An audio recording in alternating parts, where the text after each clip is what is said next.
You wouldn't believe this. I couldn't believe it either. A small automobile manufacturer here in Nigeria just announced that it produced 2,300 plus buses for a Nigerian customer. How amazing is that? Now, the most amazing part of all this is those buses are going to be powered by gas. Ha!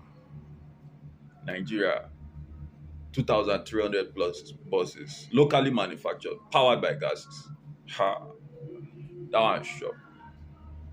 This is so sweet and interesting to hear, considering the fact that a lot of local automobile manufacturers are coming up in Nigeria, doing great things in this area, and it's beginning to look like in the nearest future, Nigeria is going to be the automobile hub. Manufacturing hub in Africa, not just in West Africa, in Africa, and even with influence in the Middle East. Proforce just opened its office to other African nations. They're sending MRAPs, as a mine resistant armored protection vehicle, to other countries. And this is beginning to look very much fun for Nigeria, especially for those of us in the automobile industry. I'm so excited about this news. 2,300 plus buses are going to be powered by gas. It's amazing. It's a great news. And Nigeria is heading in the right direction in this area.